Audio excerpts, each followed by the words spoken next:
Hello guys, welcome back to my channel easy mac concept. आज के video में हम डिस्कस करने वाले हैं रिन्यूएबल एनर्जी रिसोर्सेज। जो सब्जेक्ट है आपका उसके एमसीक्यू डिस्कस करने वाले हैं। So myself Sudita Hazra, this PPT is prepared by me. So let's get started. जैसा कि आप सभी को पता है कि जीटीयू वालों ने अभी एमसीक्यू एग्ज़ाम लेने का डिसाइड किया है। सो आपको टेंशन लेने की कोई ज़रूरत नहीं है। मैं एक सीरीज़ चालू कर रहा हूँ प्लेलिस्ट की, जिसमें रिन्यूएबल एनर्जी रिसोर्सेज के बहुत इंपॉर्टेंट एमसीक्यूज़ हम डिस्कस करेंगे। सो आप के प्रिपरेशन में ये हेल्पफुल होगा और आप अपने फ्रेंड्स तक इसे शेयर कर दीजिए। और अगर अभी तक आपने मेरे चैनल को सब्सक्राइब नहीं किया है तो सब्सक्राइब कर दीजिए और बेल आइकन दबा दीजिए, ताकि आपको इम्पोर्टेंट नोटिफिकेशन और इंस्टीट्यूट रिलेटेड अपडेट सबसे पहले पहुंच सके। So let's get started. आज हम 20 एमसीक्यूज डिस्कस करेंगे। So let's get started. So सबसे पहला एमसीक्यू है, which of the following is a disadvantage of renewable energy. मतलब रिन्यूएबल एनर्जी जो हम यूज़ करेंगे तो उसका सबसे डिसएडवांटेज क्या होगा। So unreliable supply. So unreliable supply जो है वो सबसे बड़ा डिसएडवांटेज है रिन्यूएबल एनर्जी का। Okay, then next question, in hydro electric power what is the necessary for the production of power throughout the year. मतलब हाइड्रो इलेक्ट्रिक पावर जो station होता है उसके लिए क्या ज़रूरत पड़ती है पूरे साल के दरमियान, जिससे हमें हमारा इलेक्ट्रिसिटी का प्रोडक्शन चालू रहे। सबसे ज़्यादा ज़रूरत किसकी होती है। हाइड्रो इलेक्ट्रिक पावर प्लांट में आपको पता है कि पानी की सबसे ज़्यादा ज़रूरत होती है। तो डैम्स फिल्ड विथ वाटर, मतलब डैम्स का पूरा भरा होना चाहिए वाटर से पूरे साल, ताकि हमें इलेक्ट्रिसिटी प्रोडक्शन करने में आसानी रहे। Then next, wood is a renewable resource. ये सही है कि वुड रिन्यूएबल रिसोर्स है। वुड एक बार ख़त्म हो जाए तो उसे हम रिन्यू कर सकते हैं, मतलब वो एक रिन्यूएबल एनर्जी रिसोर्स है। So that is the option is true. Wood is a renewable resources, yes it is the true answer.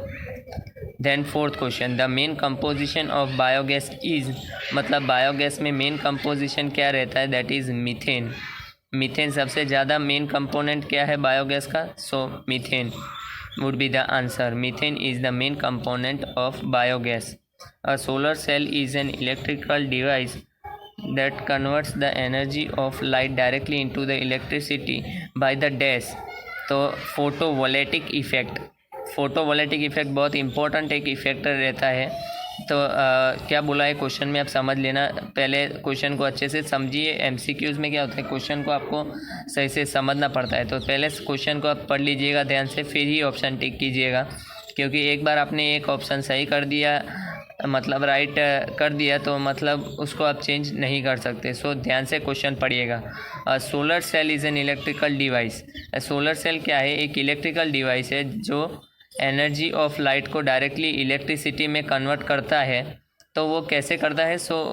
जो इफ़ेक्ट उसमें प्रोड्यूस होती है उसको बोलते हैं photovoltaic effect. The world's first 100% solar powered airport is located at Cochin, Kerala.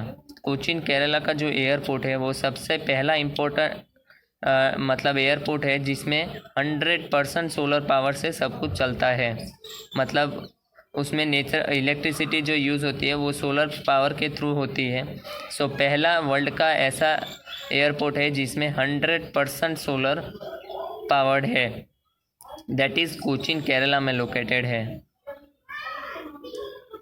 Then next, which of the following is not under the ministry of new and renewable energy. Large hydro, मतलब wind power, solar power और tidal energy. Wind energy, solar energy और tidal energy, ये सब ministry of new and renewable energy के under में आते हैं। तो आपको बेसिकली ये तीन भी याद रखना है कि विंड एनर्जी, सोलर एनर्जी और टाइडल एनर्जी, ये तीनों न्यू एंड रिन्यूएबल एनर्जी के मिनिस्ट्री के अंडर में आते हैं। आपको ऑड वन आउट पता चल ही जाएगा कि लार्ज हाइड्रो जो है वो रिन्यूएबल एंड न्यू एनर्जी के अंडर में नहीं आता है।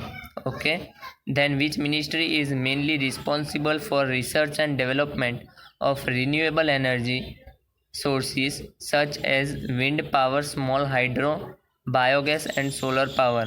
ये सब किसके अंडर आते हैं, मतलब ऊपर वाले क्वेश्चन को ही इन्होंने घुमा के पूछा हुआ है। आपको आंसर आना चाहिए कि ministry of new and renewable energy. Okay, Then next, solar radiation which reaches the surface without scattering or absorbed is called beam radiation.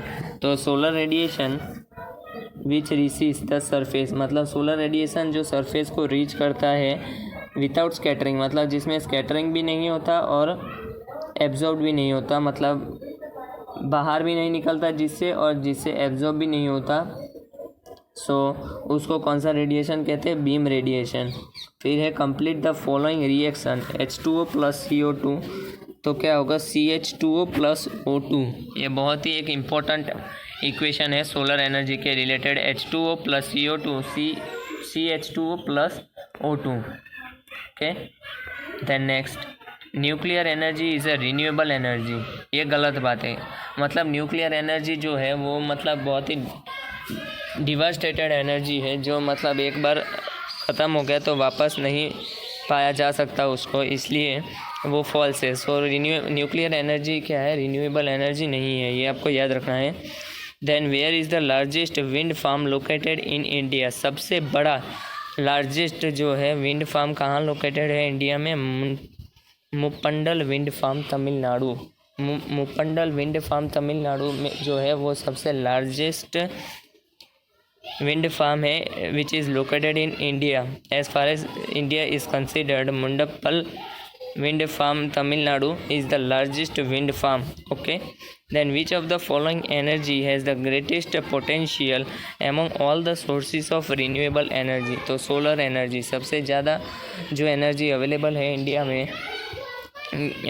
में या तो फिर पूरे वर्ल्ड की आप बात कीजिए, सबसे ज़्यादा पोटेंशियल कौन से एनर्जी में है? तो sir that is solar energy, क्योंकि वो काफ़ी एबेंडेंट अमाउंट में अवेलेबल है and which is free of cost.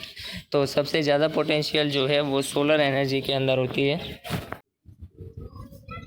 So what is the most common sources of energy from which electricity is produce? That is coal. जैसे कि आपको पता है कि थर्मल पावर प्लांट का जो बेसिक एलिमेंट है इलेक्ट्रिसिटी प्रोड्यूस करने का, दैट इज़ कोल। कोल जो है वो बहुत ही लार्ज अमाउंट में मिलता है हमारे इंडिया में। So most common source of energy जिससे हम इलेक्ट्रिसिटी प्रोड्यूस कर सकते हैं, so that is coal. Okay, then what is the rate of solar energy reaching the earth surface? Earth surface में जो एनर्जी रीच होती है सोलर एनर्जी, उसका रेट कितना है, मतलब बेसिकली पावर कितना होता है उसका। सो ये आपको एक वैल्यू याद रखनी पड़ेगी, that is 1016 watt. Then which type of fuel is removed from the reactor core after reaching the end of core life services? core life service का जब एंड आ जाता है तब कौन सा फ्यूल जो है वो रिमूव कर देना पड़ता है? So that is spent fuel. Okay, then what is the unit of nuclear radiation? Nuclear radiation तो एक बहुत ही फेमस साइंटिस्ट के नाम पे उसका यूनिट रखा गया है। So unit of nuclear radiation is roentgen. Okay, roentgen. Then HLW stands for high level waste. High level waste का एक्रोनिम मतलब शॉर्ट फॉर्म क्या है? HLW। सो आपको HLW का फुल फॉर्म पूछे तो आपको पता होना चाहिए, that is high level waste. Okay, then next क्या है? The scattered solar radiation is called diffused radiation. मतलब जो रेडिएशन स्कैटर होता है, स्कैटर जो रेडिएशन होता है मतलब जो बाहर निकलता है रेडिएशन सोलर से, उसको क्या बोलेंगे? Diffused radiation. Okay, then in what form is solar energy is radiated from the sun? So electromagnetic waves. So radiation कौन सी निकलती है सोलर एनर्जी से? That is electromagnetic waves. Okay, so यही आज का लास्ट क्वेश्चन था। So thank you so much guys for watching this video. और अगर आपको ये वीडियो हेल्पफुल लगा तो आप ज़रूर इसे ज़्यादा से ज़्यादा शेयर कर दीजिए अपने फ्रेंड्स के बीच। और अगर आपको कुछ भी डाउट है तो आप हमेशा कमेंट सेक्शन में पूछ सकते हैं। और अगर आपने अभी तक मेरे चैनल को सब्सक्राइब नहीं किया है तो सब्सक्राइब कर दीजिए और बेल आइकन दबा दीजिए, ताकि आपको रेगुलर नोटिफिकेशन और ऐसे ही स्टडी मटेरियल्स और इंस्टीट्यूट रिलेटेड अपडेट्स जल्द से ज़्यादा मिल सके। Thank you so much guys.